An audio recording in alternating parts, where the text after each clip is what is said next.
સુરત શહેર cyber crime cell દ્વારા ગઈકાલે એક પર્વત પાટિયા ખાતે એક રેડ કરવામાં આવી હતી, જેમાં એપિક ફાઇનાન્શિયલ સર્વિસ નામની એક ઓફિસ ચાલતી હતી, જેમાં અમે લોકોને બાતમી મળી હતી કે ત્યાં એ લોકો લોન મળી જશે 1 થી 2 દિવસમાં એવી ખોટી લાલચ આપી લોનની પ્રોસેસિંગ ફી લઈ લેતા હતા કસ્ટમર્સ પાસેથી અને એમને લોનની પ્રોસેસિંગ નહીં કરતા હતા. એવી રીતે બાતમી મળતા અમે લોકો ત્યારે જ્યાં રેડ કરી તો ત્યાં એક સંચાલક અને એના સિવાય 6 ટેલિકોલર્સ ત્યાંથી મળી આવ્યા અને પૂછપરછ કરતા, તપાસ કરતા અને તમામ ડોક્યુમેન્ટ જોતા ખબર પડી કે એ લોકો 5 થી 50,000 5 લાખ રૂપિયા જેટલાની લોનની વિશ્વાસ આપતા હતા કે 1 થી 2 દિવસમાં ઝડપથી અમે લોકોએ પ્રોસેસ કરાવી દઈશું અને એવી વિશ્વાસ આપીને સામેવાળાથી 799 અને 999 રૂપીઝ લોન પ્રોસેસિંગ ફીના નામે લઈ લેતા હતા અને પછી એમની લોન નથી પ્રોસેસ કરાવતા હતા.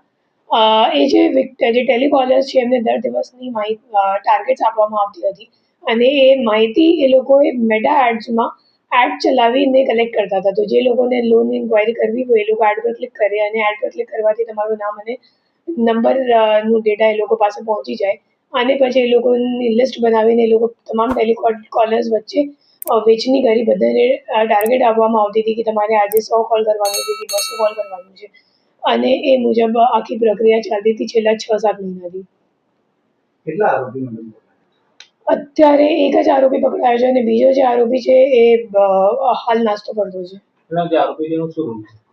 બેઝિકલી જે આરોપી છે એ અગાઉ એક જગ્યા કામ કરેલું છે અને એને ખબર પડી ગઈ કે કેવી રીતે મતલબ એક લોન એજન્ટ તરીકે કામ ચાલુ છે હાલ માર્કેટમાં.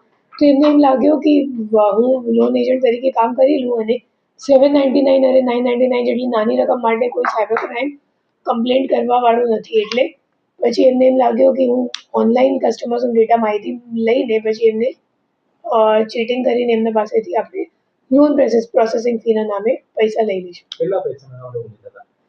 એ લોકો 799 999 મુજબ અને જે ટેલિકોલર સાથે વાતચીત થઈ તો એમાં દર દિવસનું તમે સમજી શકો 20 થી 30 જેટલા માણસો કન્વર્ટ થઈ જતા હતા કે લોન પ્રોસેસિંગ ફી આપવા માટે રાજી થઈ જતા હતા અને એ મુજબ આપણે અંદાજે અમે લોકોને લાગે છે કે 10 લાખ રૂપિયા જેટલાનું એમને છેતરપિંડી કરીએ છીએ.